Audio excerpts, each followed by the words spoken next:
भक्तवृन्दसमन्वितं श्रीचैतन्यप्रभुं वन्दे नित्यानन्दसहोदितं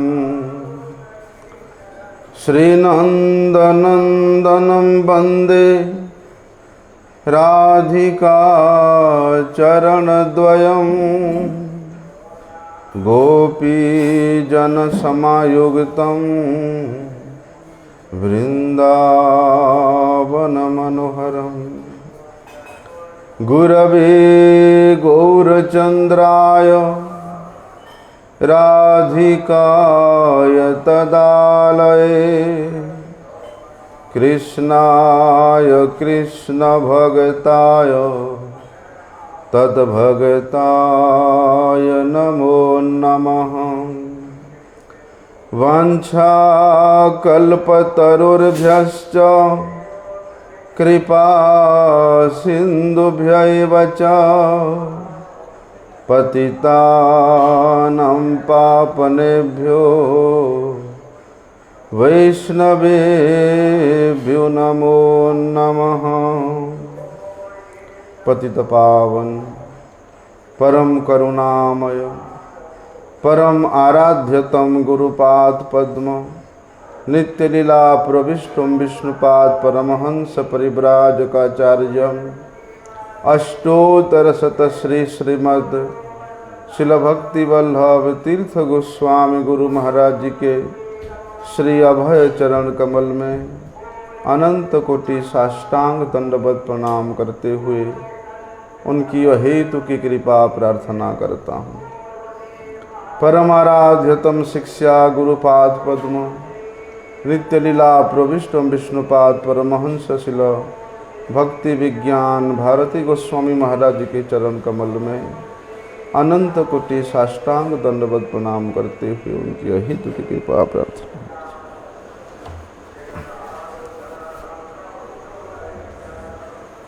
लाइट जला दो, पता तो चले कौन कौन बैठा है।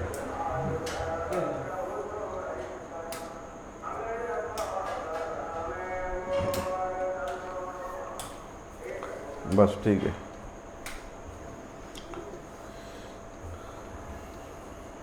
प्रहलाद जी के द्वारा भगवान नृसिंहदेव की जो स्तुति हुई है, बड़े ही तात्विक, बड़े ही सिद्धांत विचार से भरा हुआ है। प्रहलाद महाराज स्तुति के माध्यम से वास्तव में इस जगत के और जगत के जीवों के स्थिति को बिल्कुल सबके सामने रख दिए हैं। लेकिन ऐसी स्थिति में भी, ऐसी माया के विकराल ग्रास में पड़े हुए भी किस प्रकार से जीव का कल्याण हो सकता है, उसके लिए विशेष रूप से प्रहलाद महाराज ने बड़े सुंदर तत्वयुक्त शब्दों का प्रयोग किया है।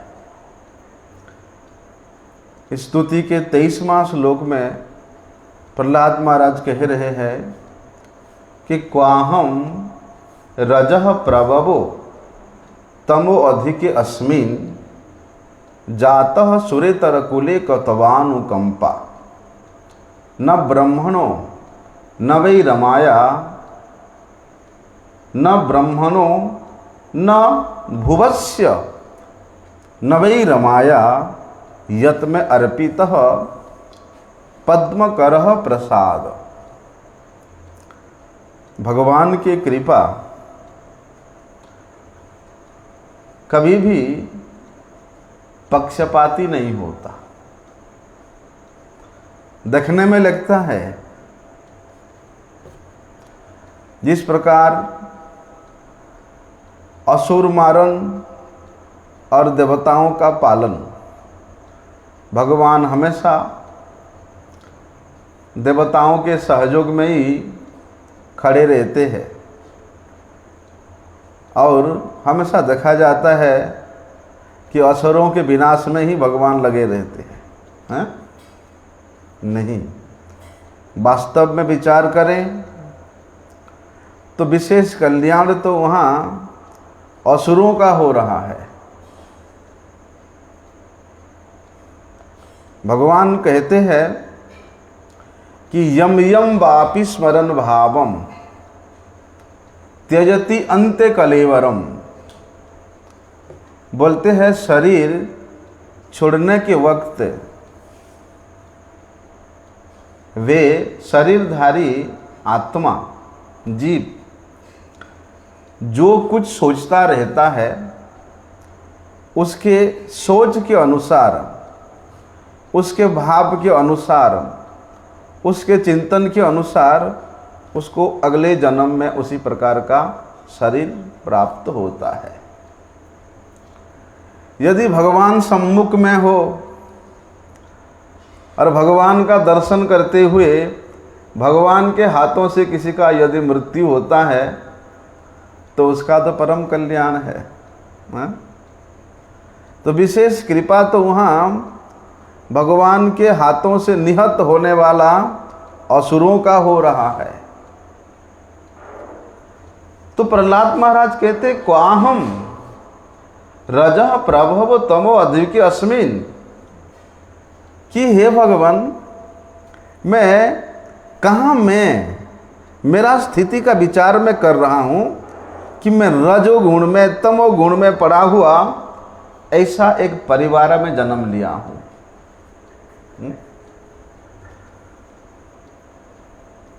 और ऐसे एक रजो तमोगुण संपन्न परिवार में मेरा जन्म हुआ है, वहीं मैं पला बढ़ा हूँ। लेकिन आपने ऐसे एक निकृष्ट जीव के ऊपर अर्थात मेरे ऊपर आपने जो कृपा किया वो कृपा जातः सुरेतर कुले क्वतवानुकंपा न ब्रह्मणो न भवस्य न वै रमाया, कि जो कृपा ब्रह्मा जी को भी प्राप्त नहीं हुआ, शिव जी को प्राप्त नहीं हुआ, लक्ष्मी जी को प्राप्त नहीं हुआ।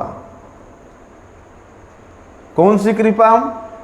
कि यत में अर्पितः पद्मकरः प्रसाद, कि हे भगवान आपका ये जो कमल सदृश श्रीहस्त है, आपका ये जो वरद हस्त है, आपके कृपा से संचारित आपके जो इच्छायुक्त हस्त है,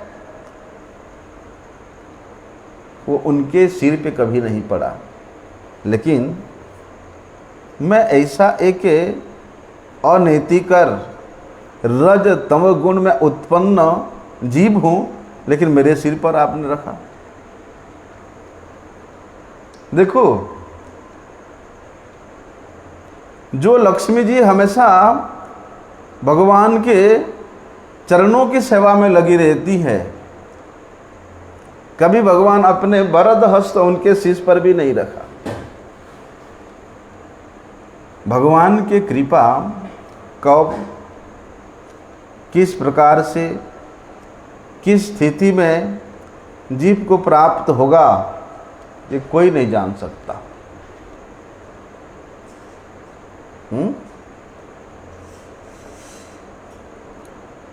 भले ही कोई कहता है, क्या कहता है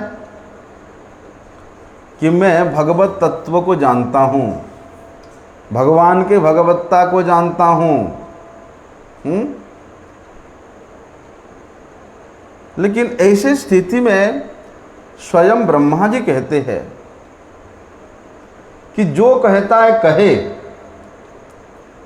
लेकिन प्रभु आपकी कृपा के बिना, आपके आशीर्वाद के बिना, आपके ऐश्वर्य का, आपके विभूति का, आपके भगवत्ता का कोई लेश मात्र भी नहीं जान सकता है। यद्यपि प्रहलाद महाराज असुर कुल में उत्पन्न हुए थे, हैं? लेकिन उनको जो मिला, बोलते वो वस्तु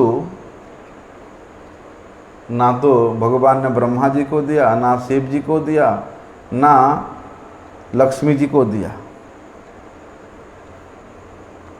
और भगवान बड़े कृपा करके, अत्यधिक स्नेह में भर करके, ममता से युक्त होकर के, अश्रुपात करते हुए, प्रेमाश्रु वर्जन करते हुए प्रहलाद जी को नहला रहे हैं और उनके शीश पे अपना उस वरद हस्त को रखे है। भगवान की कृपा को इसलिए तो अहेतुकी कहा जाता है। अहेतुकी अप्रतिहता जजात्मा संप्रसिद्धति, बोलते बिना किसी कारण से भगवान की कृपा जीव के ऊपर प्रतीत होता है।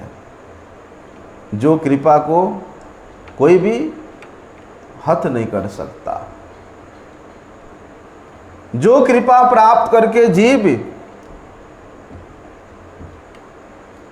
प्रसिद्ध हो जाता है। इसीलिए भगवान की कृपा कब किस प्रकार से किस व्यक्ति के ऊपर प्रतीत होगा, प्राप्त होगा, कोई नहीं जान सकता है। और भगवान की कृपा से जो प्राप्त होता है उसके महिमा का कल्पना भी कोई नहीं कर सकता है। कोई भी व्यक्ति हो, चाहे वो कितने भी क्यों ना सोचे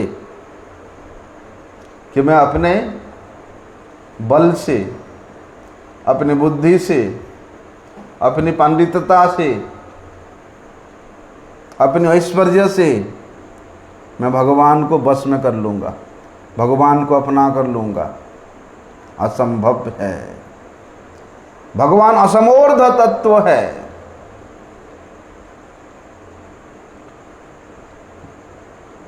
उनको कोई भी ना तो उसके समतुल हो सकता है, ना उनसे श्रेष्ठ हो सकता है।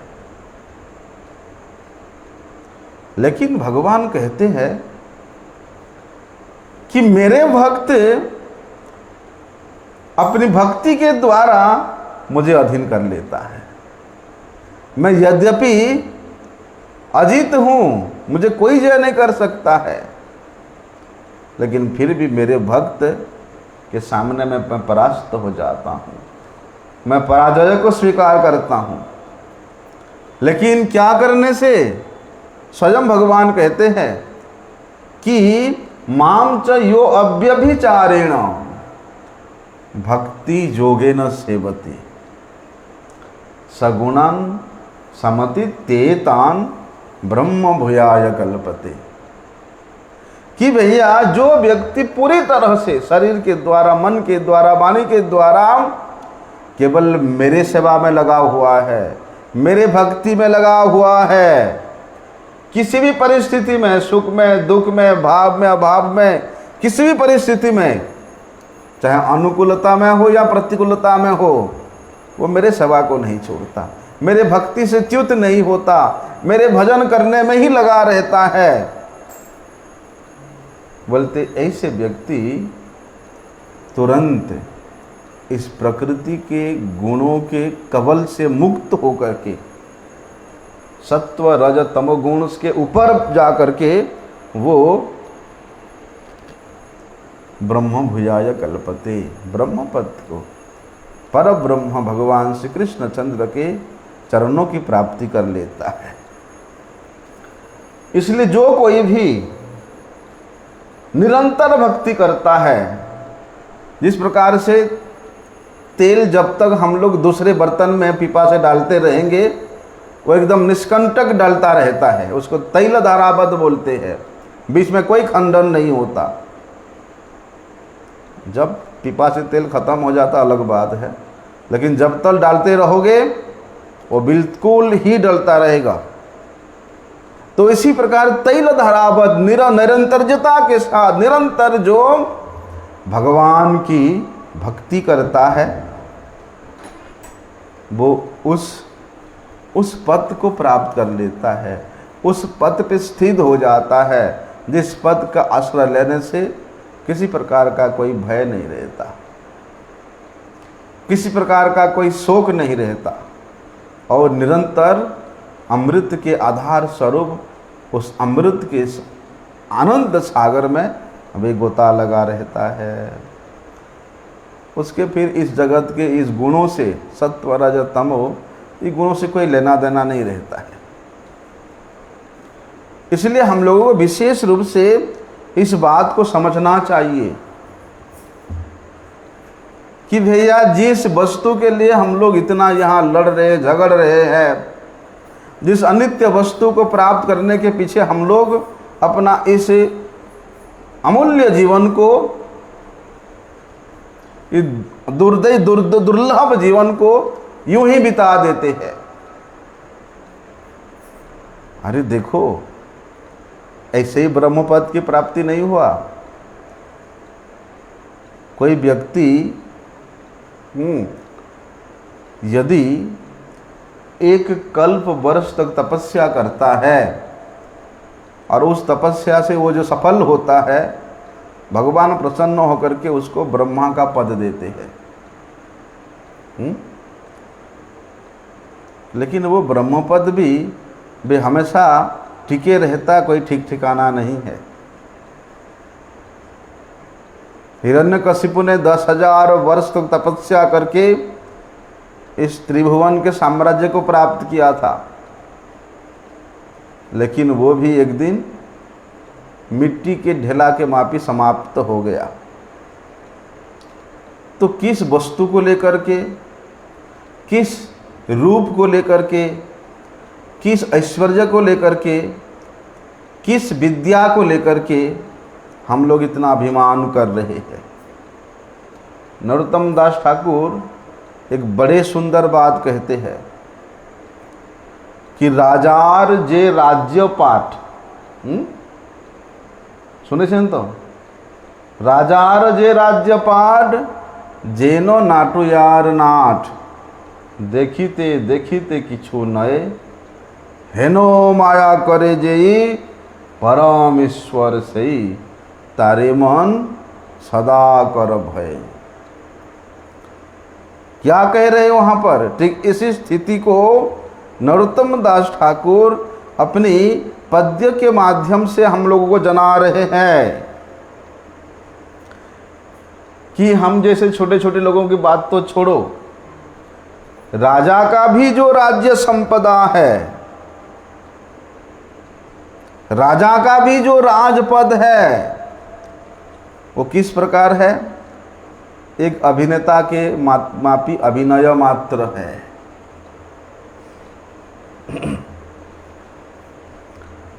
तो राजा का राजत्व, राजा का राजा होना वो एक अभिनय मात्र है, एक एक्टिंग मात्र है। तो फिर वे राजा इतना अभिमान क्यों करता है कि मेरा साम्राज्य है, मेरा प्रजा है, मैं इसका मालिक हूं? तो ये सब अभिमान को त्याग करके मायापति भगवान श्री हरि से डरते हुए रहना चाहिए, क्योंकि उनके इच्छा के बिना यहाँ कोई कुछ कर ही नहीं सकता है। जब भगवान के इच्छा से ही हम लोगों को सब कुछ मिला है, तो देने वाला कोई और इसके बाद लेने वाला कोई और, लेकिन बीच में वो जीव बेचारा घिसे जाता है, मेरा मेरा मेरा मेरा मेरा मेरा करके, है ना? तो क्या करना चाहिए? अभिमान करना चाहिए। ये सब अनित्य वस्तुओं को लेकर के क्या अभिमान करना ठीक होगा? बोलो, नहीं हो सकता ना। तो कहते हैं देखो, एक राजा 40 साल 50 साल, हैं, ज़्यादा से ज़्यादा 60-70 साल तक राजा रहता है ना। हम लोग देखते हैं जो नाटक होता है, नाटक देखा, उसमें राजा, मंत्री, सेनापति, ये सब का अभिनय करने वाले लोग होते हैं। तो जो राजा बनता है वो राजा जैसा वेशभूषा पहनता है, राजा जैसा मुकुट पहनता है, हैं? और राजा जैसा एक्टिंग भी करता है। जिस प्रकार से राज्य शासन होता है उसी मापी वे अपने कला में, अपने अभिनय में वो दिखाता है।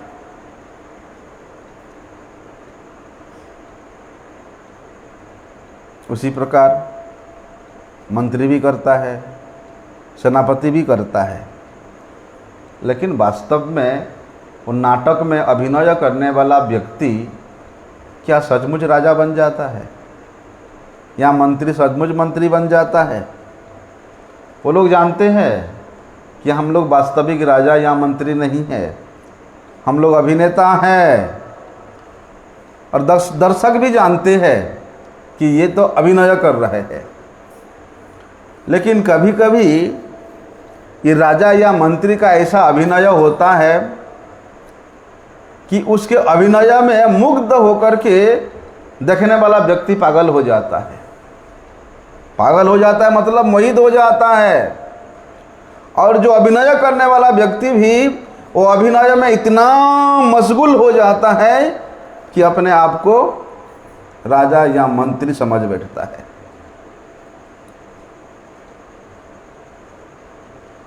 ऐसा हुआ था एक बार।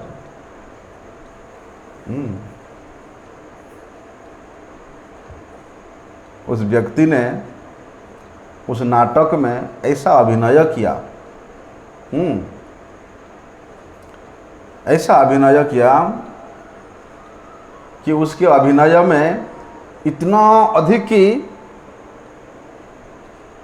दृश्य ऐसा था, उसका अभिनय इतना ज़बरदस्त था कि उसके अभिनय को देख करके जो ऑडियंस है उसके ऊपर अपना अपना जूता मारने लगे, फेंकने लगे कि इतना क्रूर व्यक्ति है ये, हा? अरे वो तो अभिनय कर रहा है, हा? लेकिन अभिनय में इतना वो सबको मोहित कर दिया कि उसके उस अभिनय के क्रूरता को देख करके ऑडियंस उसके ऊपर अपना अपना चप्पल फेंकने लगे। उसके बाद वो व्यक्ति सोचता है वास्तव में आज ही मेरा अभिनय जो है सफल हुआ। देखो, उसका अभिनय करने का एक समय सीमा होता है, 2 घंटा 4 घंटा या एक रात, हा? उतना अवधि रहता है। अभिनय के उपरांत उसको फिर अपना पोशाक उतार करके रखना पड़ता है, हा? और अभिनय करने वाला व्यक्ति वही है, राम श्याम बटू जो भी नाम हुआ उसका, हा? वही नाम वाला व्यक्ति, राजा नहीं है। अभिनय में कभी वो अभिनय में राजा मंत्री बन सकता है, वास्तव में राजा मंत्री वो नहीं है।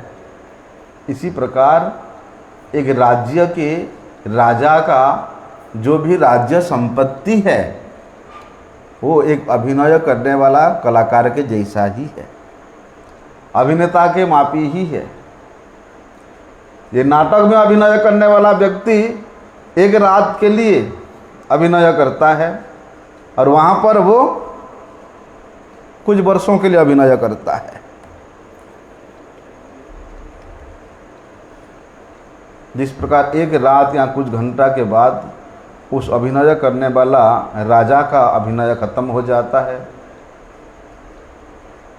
ठीक उसी प्रकार उस राजा के राजत्व भी कुछ वर्ष बाद समाप्त हो जाता है। जो राज्य संपदा को लेकर के, जो दास दासी रानियां को लेकर के इतना गर्व करता था, अभिमान करता था, उसका राजत्व खत्म होने के बाद, उसका मृत्यु होने के बाद किसी से कोई संबंध नहीं रह जाता। अंतिम में कर्मफल का बोझ को अपने सिर में उठा करके अनेक प्रकार के ये संसार के मरु प्रांगण में घूमते हुए भगवान की जो विमोहिनी माया है, उस माया के शक्ति के सामने निहत्था होकर के, असहाय होकर के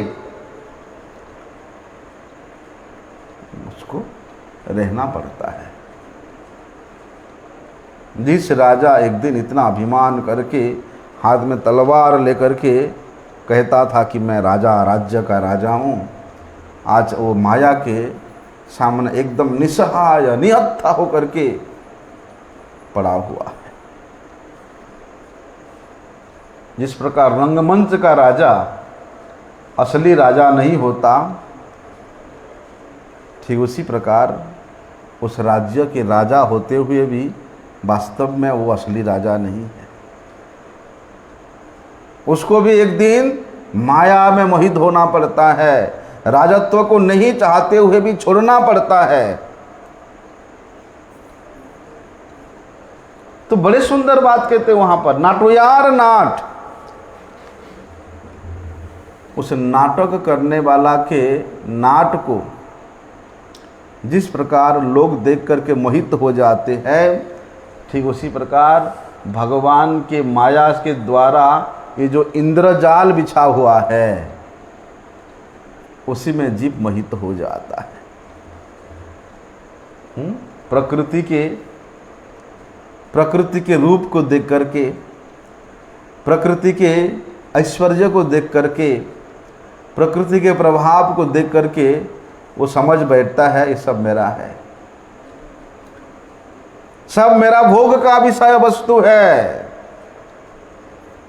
लेकिन वो इंद्रजालिक भगवान के माया में, भगवान के उस इंद्रजाल में वो इस प्रकार से फंस जाता है कि वहां से फिर कभी भी अपने आप को छुड़ा नहीं सकता है।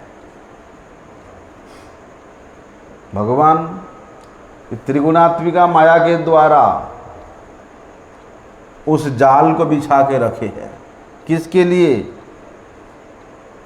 कर्मी, ज्ञानी, जोगी सभी उस महामायावी भगवान के माया के जाल में, इंद्र जाल में भगवान के मोहिनी शक्ति के द्वारा मोहित होकर के पड़े रहते। कोई भी अपने आप को नहीं छुटा पाता है। केवल जो भगवान का शरण में आया है, जो भगवान का सेवक है, केवल वे उस माया में मोहित नहीं होते हैं। तो भगवान के इच्छा रूप माया अपने भक्तों के ऊपर, अपने सेवकों के ऊपर, अपने चिंतन करने वाले साधक के ऊपर अपना प्रभाव कभी नहीं डालती है। उसी प्रकार जीव शरणागत होकर के भगवान के पाद पद्मों में रह करके, भगवान के सेवा कार्य में रह करके, भगवान के नाम संकीर्तन में रह करके उस माया के कार्य को नहीं जान पाते, नहीं समझ पाते, नहीं अनुभव कर पाते। कोई लेना देना ही नहीं है। तभी तो भगवान इस बात को कहते हैं कि देवी हेसा गुणमयी मम माया दुरत्यया माम एव जो प्रपद्यन्ते मायाम एताम तरंती ते। कि मेरी वो जो विमोहिनी माया है, वो जो बहिरंगा माया है, उसको पार पाना, उसको अतिक्रमण कर पाना बड़ा कठिन है। केवल मात्र माम एव जो प्रपद्यन्ते, जो मेरी शरण में आता है, केवल वही व्यक्ति ही उस दुष्कर माया को, उस अपार माया को पार कर सकता है। क्यों? क्योंकि भैया भगवान के भक्त लोग सब कुछ त्याग करके भगवान के पाद पद्म में शरणागत होकर के क्या करते हैं? उस भगवत भजन रूप संपदा में रह करके वो अपने जीवन को धन्याति धन्य करते हैं। तभी भगवान ऐसे वस्तुओं को अपने भक्तों के सामने आने नहीं देते हैं। यद्यपि आता भी है तो भक्त उसको त्याग करके भगवान का सेवा में लगता है। ऐसे कि चाहे भगवान भुक्ति तो छोड़ो, सिद्धि तो छोड़ो, यदि मुक्ति भी प्रदान करते हैं तो भी भक्त उसको ग्रहण नहीं करता है। और भगवान तो हम लोगों को ये बताया है कि सर्वधर्मान परित्यज्य मामेकम शरणम व्रज, कि भैया जितने प्रकार का वर्णाश्रम धर्म है वो सबको त्याग दो और माम एकम, केवल मात्र अनन्य रूप से मेरी शरण में आ जाओ। और जो अनन्यता पूर्वक मेरी शरण में आ जाता है, भगवान कहते हैं वहाँ पर कि अनन्य चिंतयन्तो माम जे जना पर्युपासते तेषां नित्य अभियुक्तानां योगक्षेम वहाम्यहम्। सब कुछ त्याग करके जब व्यक्ति मेरी शरण में आ जाता है, अनन्यता पूर्वक मेरी शरण में रहता है, बोलते फिर तो उसको किसी प्रकार से कोई चिंता करने की ज़रूरत नहीं है। पहले तो मैं उसके सभी प्रकार के पापों से मुक्त कर देता हूँ। भगवान कहते सोचना नहीं, सोचने की बात नहीं है, विश्वास करना है मेरे बातों पर। अरे जहाँ उस राजा का राज्य संपदा है, एक नाटक में अभिनय करने वाला कलाकार जैसा, अभिनेता जैसा है, या भगवान के उस इंद्रजाल स्वरूप माया, उससे जीव मोहित होकर के सब कुछ मैं मेरा मेरा कर करके उसमें पड़े रहता है। मायावादी क्या कहता है? अरे सब मिथ्या है।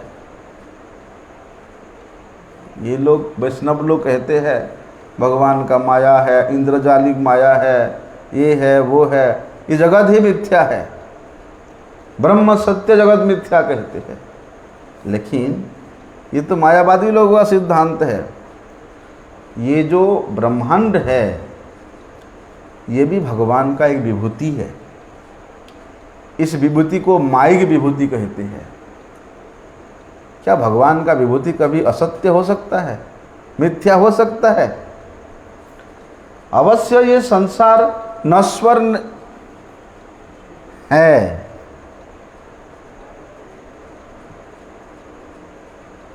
लेकिन ये नश्वर होते हुए भी मिथ्या नहीं है, सत्य है। जिस प्रकार से जो व्यक्ति शरीर और शरीर संबंधी वस्तुओं में मैं और मेरा भाव रखता है, केवल वही व्यक्ति ही भगवान के उस माया में मोहित होकर के इस प्रकृति के विभूति को, भगवान के उस मायिक विभूति को नहीं जान पाता है। और नहीं जान पाने के कारण वो उसी में अपना भोग करने के लिए, भुक्ति प्राप्त करने के लिए प्रयास करता रहता है। इसलिए बड़े सुंदर बात वहाँ पर नरोत्तम दास ठाकुर कहते हैं कि इस प्रकार के जो माया है, हेनो माया करे जई परम ईश्वर सेई तारे मन सदा कर भय। भगवान मायाधीश है,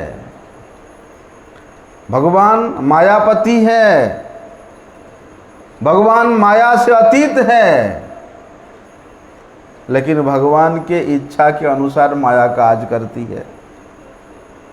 भगवान तो सतचिद आनंदमय विग्रह है, फिर भी उन्हीं भगवान के आश्रय में रह करके माया क्या करती है,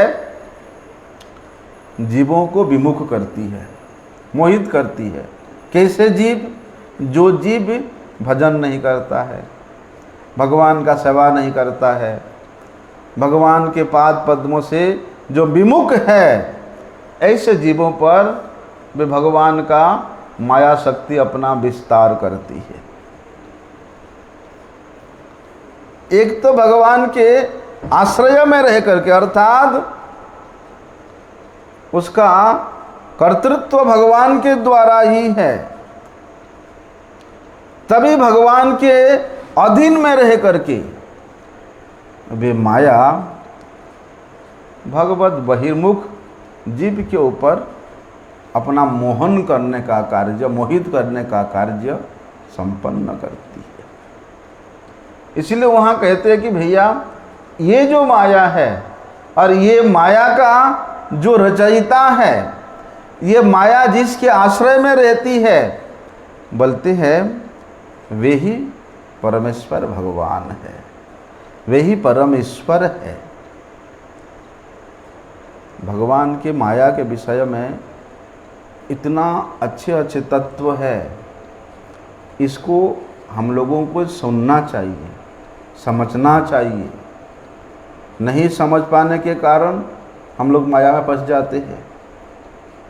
स्वयं भगवान अपनी माया के विषय में श्रीमद् भागवतम के चतुश्लोकी में वर्णन करते हैं कि रीते अर्थम यत् प्रतीयेत न प्रतीयेत च आत्मनि तद विद्या आत्मनो मायम यथा भासो यथा तमः। भगवान स्वयं वहाँ ब्रह्मा जी से कहते हैं कि मेरे तत्व के बिना, अर्थात परमार्थ तत्व के बिना जो कुछ भी दिखाई देता है, जो कुछ भी प्रतीति होता है, और जिसकी मुझ में प्रतीति नहीं होती, नहीं समझ में आया? जिस वस्तु की सत्ता मुझ में नहीं है, बोलते हैं वो मेरी माया है। उसको माया समझना चाहिए। जैसे आभास और तमः, क्या होता है, कोई वस्तु, कोई ज्योतिष्मान वस्तु की छवि जब किसी दूसरे वस्तु में पड़ता है, जल में पड़ता है, जैसे सूर्य का आभास जल में पड़ता है या शीशे में पड़ता है, उस प्रतिबिंब को आभास कहते हैं, है ना। यदि सूर्य ना हो तो जल में या शीशे में प्रतिबिंब भी असंभव है। सूर्य यद्यपि करोड़ों किलोमीटर ऊपर में है, लेकिन है, सूर्य है, तभी उनका आभास, प्रतिबिंब वहाँ पड़ रहा है।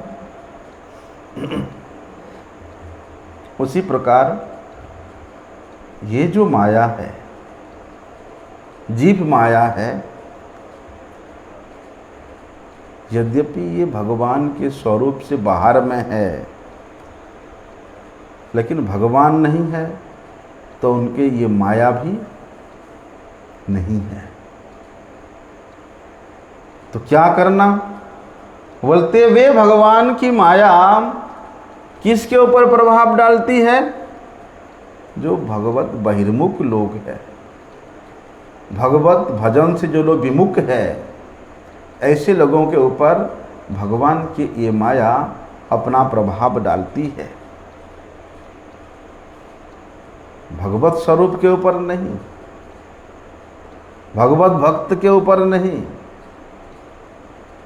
जो उससे विच्युत हो गया है उसके ऊपर ये माया अपना काम दिखाती है। लेकिन भगवान के बिना ये माया का भी सत्ता नहीं हो सकती है। तद विद्यात् आत्मनो मायाम। भगवान के बिना माया भी कभी अपना सत्ता विस्तार नहीं कर सकती है। इसलिए जो भगवान को नहीं मानते, माया उसको अपने गोद में ले लेती है।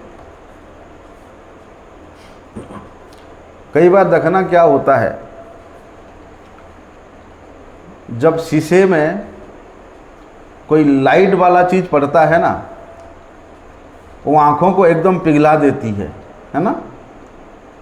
देख लेना, शीशा रखना और धूप में बैठना, शीशा का प्रतिबिंब, जो सूर्य का प्रतिबिंब शीशा में पड़ रहा है, वही प्रतिबिंब जब तुम्हारे आंखों में पड़ेगा, 1 मिनट भी तुम नहीं देख सकते हो, हैं? अरे कमरे का लाइट भी यदि शीशा में पड़े और वो तुम्हारे आंखों में आए तो भी तुम्हारे आँख ऐसे ऐसे हो जाता है, लाल पीला काला ये सब दिखाई देने लगता है। कई बार चक्कर भी आ जाता है। क्यों? क्योंकि वो जो आभास है, वो जो प्रतिबिंब है, वो हमारे आँखों को आवृत कर लेती है। देखना, सूर्य को देखना, ऐसी आँख खोल करके 1 सेकंड देखना, हैं, उसके बाद चारों तरफ अंधेरा दिखेगा, है ना। ये छोटे से लाइट को देखो, 2 मिनट देखो ऐसे करके, उसके बाद जब देखना अंधेरा सा लगेगा, बोलते हैं।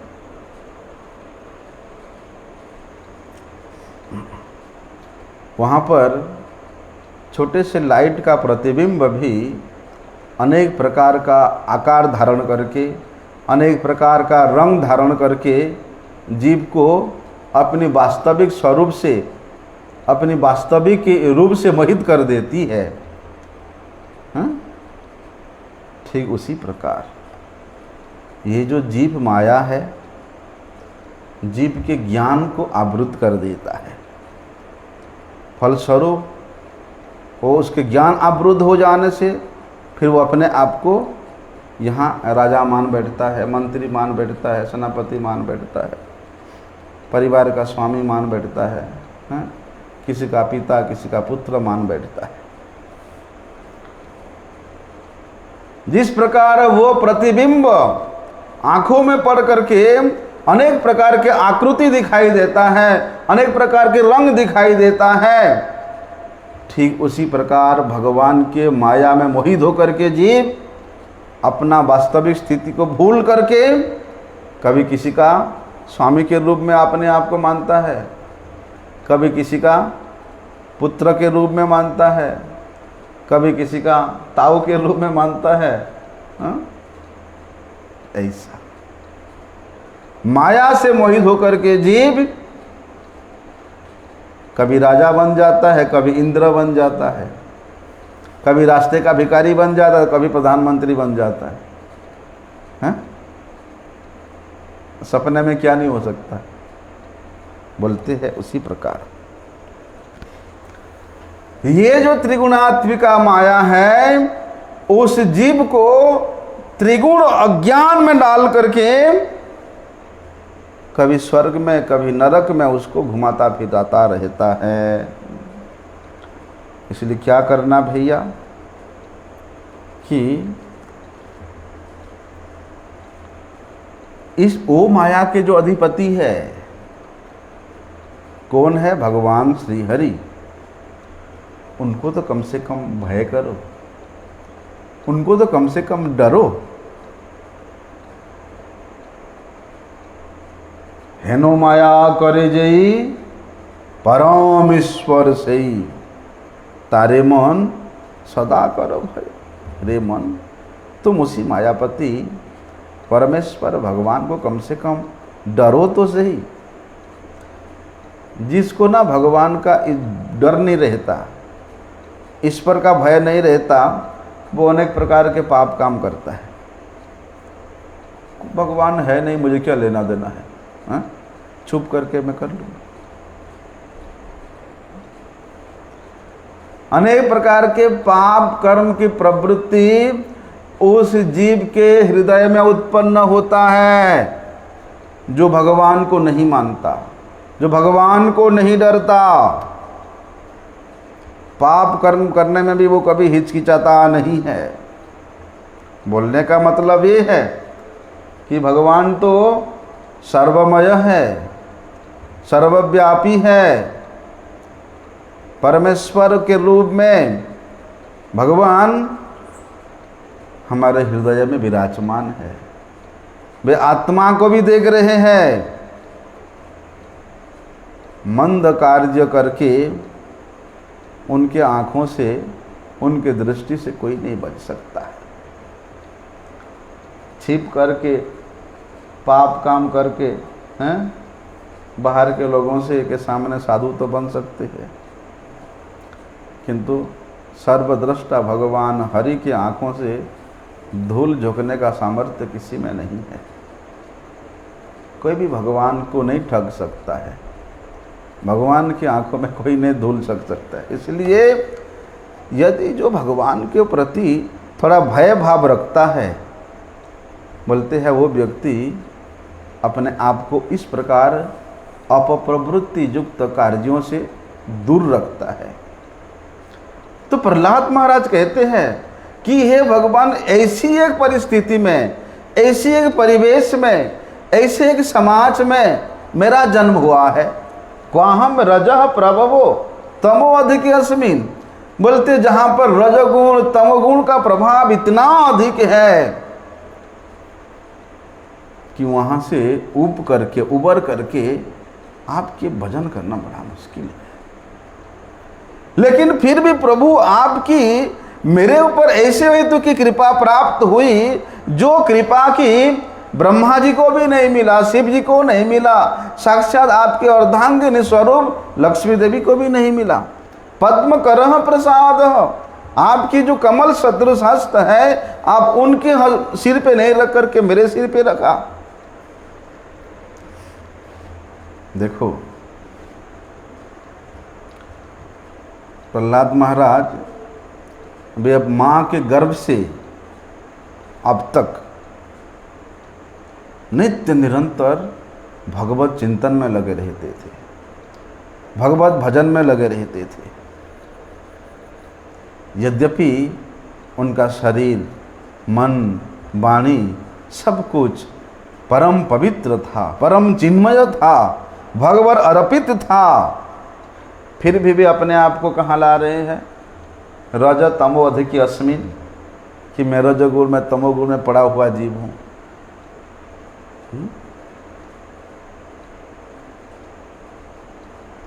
जहां पर भगवान की प्रसन्नता है, भगवत कृपा है, वहां वो कितनी भी उच्च स्थिति में जाए, वो हमेशा अपने आप को नीचा के रूप में ही देखता है।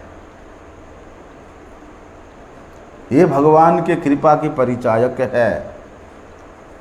यदि भक्ति में लगे हुए कोई व्यक्ति अभिमान करता है कि मैं इतना भजन कर लिया, ये कर लिया, वो कर लिया, ऐसा कर दूंगा, वैसा कर दूंगा, ऐसा प्रभाव है मेरा, इतना शिष्य है, इतना ये है, इतना आश्रम मंदिर है, उसके ऊपर भगवान का कृपा कभी नहीं हुआ। प्रहलाद महाराज ऐसे भगवत प्रिय पार्षद वे हम लोगों को शिक्षा दे रहे हैं कि भैया चाहे भगवान को साक्षात तुम अपने भक्ति में प्रकट भी कर लो, कभी अभिमान नहीं करना, अपनी स्थिति में ही हमेशा रहना। देखो श्रीमद् भागवत में इस बात का वर्णन है कि रजोगुण और तमोगुण का जो लक्षण है वो श्रीमद् भागवत में बताता है। तदा रजस्तमो भावा काम लोभा दयश्च, जिसके हृदय में जितना कामना है, जितना लोभ है, वो उतना ही अधिक रज और तमोगुण में पड़ा हुआ है। तो देखो प्रहलाद महाराज सोच रहे हैं, मेरा जन्म तो मेरे पिता हिरण्यकशिपु के ही उत्पन्न हुआ है, इसलिए मेरे पिता तो रजोगुणी है, तमोगुणी है, असुर स्वभाव, इसलिए जब उन्हीं से मेरे शरीर का उत्पन्न हुआ है, इसलिए मैं भी उसी प्रकार का हूँ। लेकिन प्रहलाद महाराज का शरीर मन वाणी हमेशा भगवान के चिंतन में लगा रहने के कारण, भगवत सेवा में लगा रहने के कारण वे परम पवित्र हो गया, चिन्मय हो गया था। इसलिए वैष्णव चाहे किसी भी कुल में जन्म ले, किसी भी वर्ण में जन्म ले, किसी भी रंग में जन्म ले, वे हमेशा परम पवित्र होते। वैष्णव शरीर सदाई पवित्र, जई निंदे हिंसा करी, भक्ति विनोद नासम भाषे तारे, थाके सौदा मनोधरी। ये साधु काला है, गोरा है, वो साधु ब्राह्मण है, वो साधु शूद्र है, इस प्रकार का विचार करने वाला व्यक्ति कभी भी भगवान की कृपा को प्राप्त नहीं कर सकता है। अरे श्रेष्ठ कुल में उत्पन्न ब्राह्मण भी यदि भगवान का भजन नहीं करता, भगवान का सेवा नहीं करता, तो वे भी बोलते उस शूद्र से नीचा है। लेकिन वो शूद्र है, स्वपच है, लेकिन वो यदि भगवान का भजन में लगा हुआ है, भगवत सेवन में लगा हुआ है, तो वे उस ब्राह्मण से भी परम श्रेष्ठ है।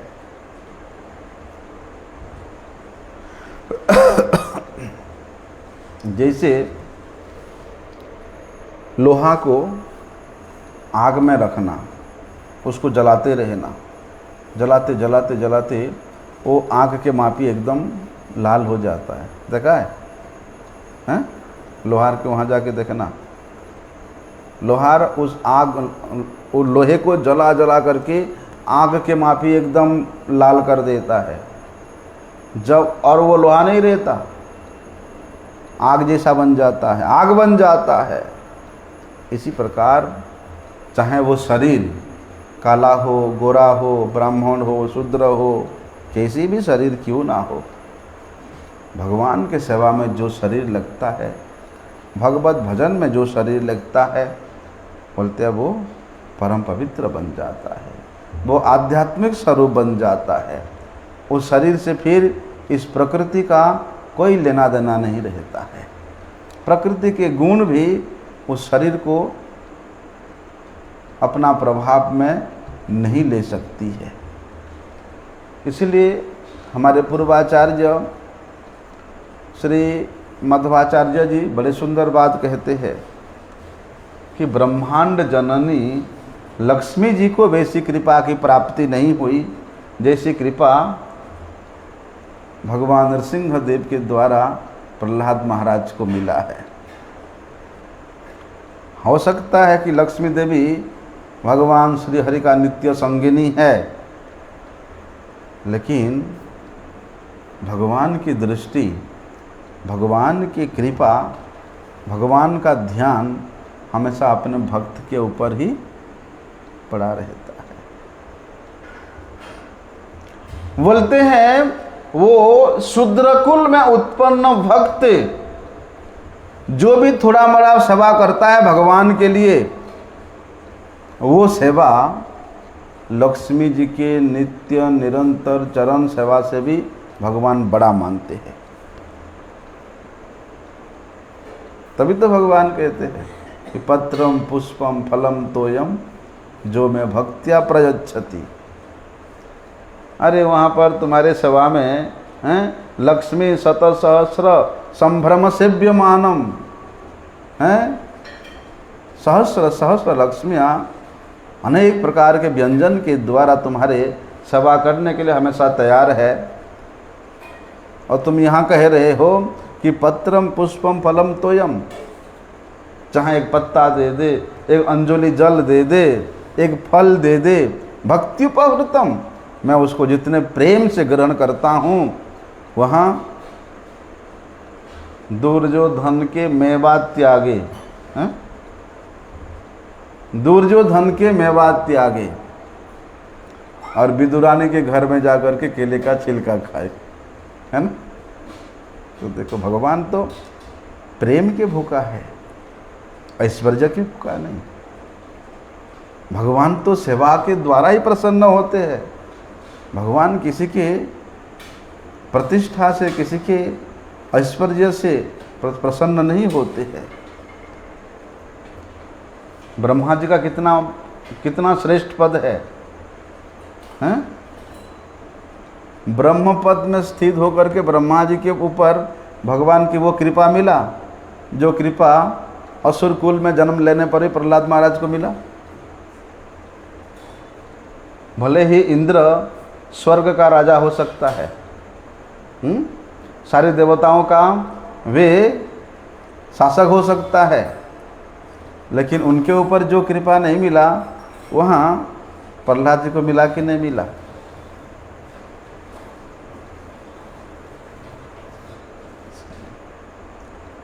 एक भक्त चाहे कहीं भी रहे, ये मर्त्य भूमि में रहे या पाताल लोक में रहे, यहाँ से नीचे लोगों को निम्नलोक कहा जाता है और यहाँ से ऊपर के 6 लोगों को ऊर्ध्वलोक कहा जाता है।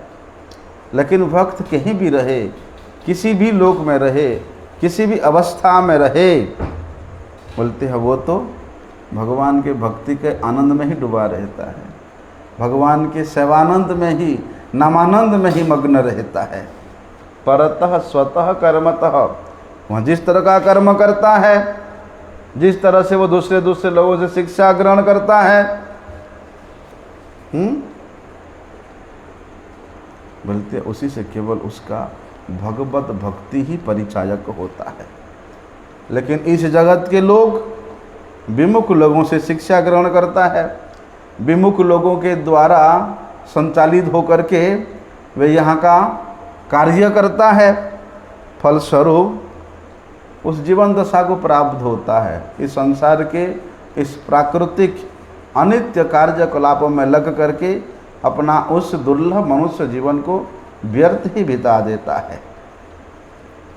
तो प्रहलाद महाराज क्या शिक्षा देते हैं कि भगवान का भक्ति करने के लिए, भगवान की अहितु की कृपा प्राप्त करने के लिए ये सब पद, पदवी, प्रतिष्ठान, ऐश्वर्य, धन, संपत्ति, विद्वता, सुंदरता कोई काम का नहीं है। जो जितना अधिक शरीर के द्वारा, मन के द्वारा, वाणी के द्वारा भगवत पाद पद में समर्पित है, वो उतना ही परिमाण में आध्यात्मिक जीवन में उन्नति करके भगवान के कृपा को प्राप्त कर लेता है। आगे का विषय कल सुनते।